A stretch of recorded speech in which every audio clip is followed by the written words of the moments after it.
welcome to the video, I guess you could say.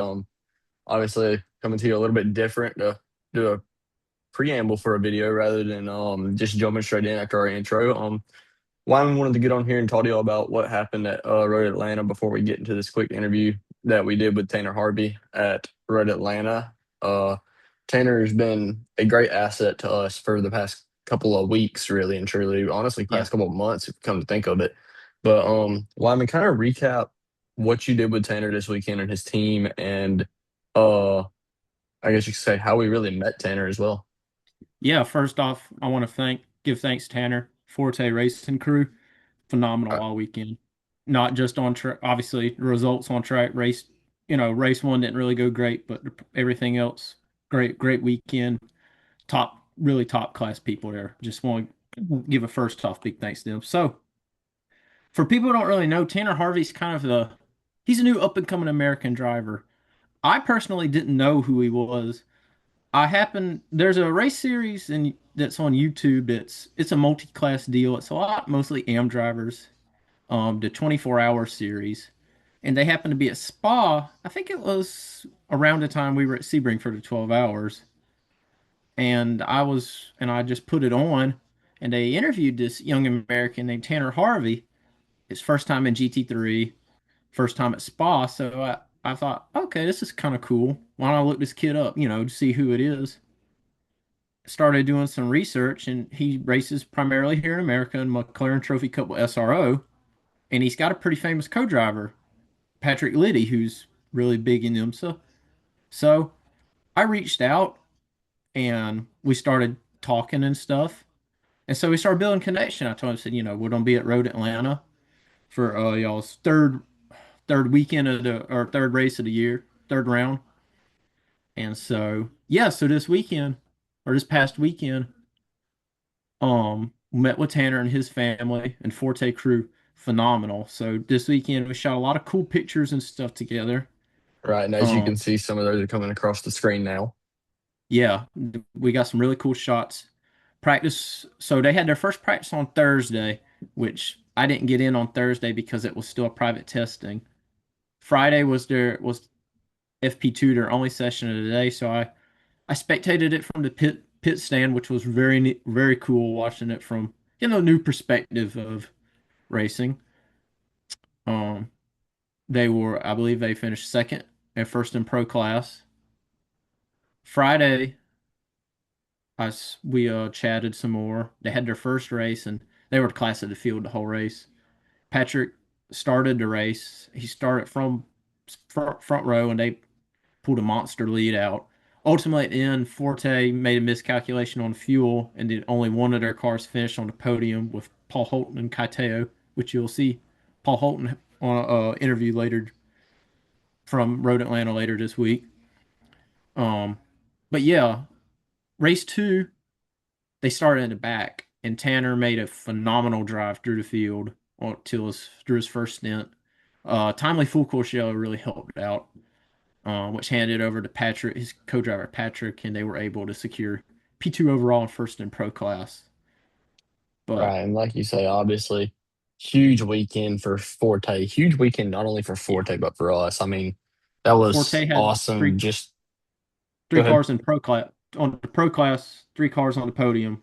Right, so I mean, they swept the podium in race two, I believe, if I'm not wrong. They were Well, I'm no 1-2. one, Third two, was sorry. Third was Brian Herta, which you'll I Right, guess I'll go which ahead and spoil obviously it. You'll you'll see. be hearing from Brian Herta later in the week as well. Well, not Brian Herta himself, but one of the But drivers of that car. But his two drivers that were very good. right, and like you say, obviously, as I was just saying, it was a huge weekend for us.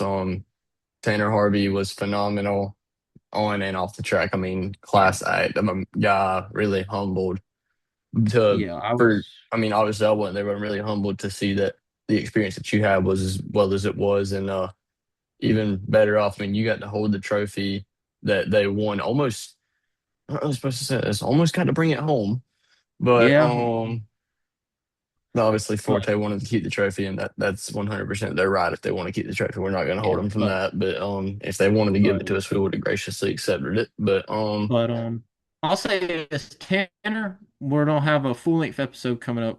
That's in the works. This kid Right. has got a really cool story. He doesn't come. This is really his first full year of circuit racing, road course racing. He did a partial stuff last year with McLaren, but this year's been a really a what's the word I would say a year of really finding his foot and in what he's doing, and I think he's really proven that he. I think I have no doubt this is going to be a driver that you're going to be hearing a lot about in the next year or so, and Like you he's say, already proven it. right. Got a Like leading you say, championship in pro class right. as we head into Road America. Right. And like you say, obviously, for now, we hope you guys enjoy this interview with Tanner Harvey, and we'll look forward to seeing y'all in the next video. Race 2 in the McLaren Trophy Cup America done and over with. And we got Pro Class winner Tanner Harvey with us. Tanner, kind of a rough race one yesterday. It looked good at the beginning, but fuel mishap. Talk us through the race today and how it changed from your perspective. Yesterday we were really excited about the race. Qualified great, ran the entire race great, ran out of fuel, super bummed. Today we felt terrible, weren't super happy about our qualifying order, didn't have high hopes for the race, and we finished really high. So it just kind of shows with racing. Maybe you think it's going to be a great race, and then it's not. And when you don't think it's going to be a great race, it's going to be a great race. So you just really know super high highs and super low lows. So. Talk about that drive through the field on your first stint. And did that full course yellow really help y'all with the pit stop? Yeah, so I think on the start, I just wanted to be as aggressive as possible because I knew if I stayed behind or didn't make those passes, it would have been really detrimental to our race. So came on the inside, made 5 car passes. So very nice. And with the yellow flag, we were able to do the driver change and throw Patrick in, who's a really, really fast driver, and do that without having any loss in time and lap it down. So Yesterday it was in the heat of the day. It was extremely hot, and it looked like that was affecting the cars a lot negatively. Yeah. This today's race was in the morning, so it was a lot cooler. Do you think that really played advantage to y'all's car some? yeah, I think it was a huge, huge, huge advantage. When it's hot, the car slows down a bit. And yesterday, not only was the engine getting really hot, but the tires were becoming like bubble gum and sliding around everywhere, and it wasn't so safe, and you couldn't be as competent. And today, very cool, very nice. Kept the car and the tire temps down, and it was a beautiful race. So. As we look toward this next round, Road America, do you feel that this is some great momentum heading to a track that unlike this weekend where it was a new track for you? Yeah, well, to be honest, I'm really, really excited to go back to Road America. I'm a little nervous because that's where I had my first big crash. And so I feel like it's time for me to have my redemption and come and conquer the track and do well. And I feel like after this weekend, we have some good momentum. With this momentum coming in, and obviously the good luck at the beginning of the year, do you feel that this is putting you on a really good spot for the championship races? Because it's not really that long away till October at Indianapolis. Yeah, well, we were leading the championship. Yesterday wasn't so good, but I do believe we can drop a race and getting the P1 podium. I think that will be good to keep our points plateauing and maybe climbing towards the end. Obviously, you're heading back to Europe here pretty soon for Nürburgring. What's kind of expectation for that is coming off a good momentum run? For the Nürburgring, we're just going to drive super hard, be steady as it's an endurance race. We just need to keep it on track, drive clean. Last race endurance, we had a little bit of some issues and stuff and contact. And we hope to win that race as well and take home the gold. Totally different car though. Yeah. I'm basically going to take everything I learned from this weekend driving this car and forget everything. And then, Pro Class winner Tanner Harvey. This is kid's going to be one you're going to want to watch out for in the next couple of years. Tanner, thanks. Thank you.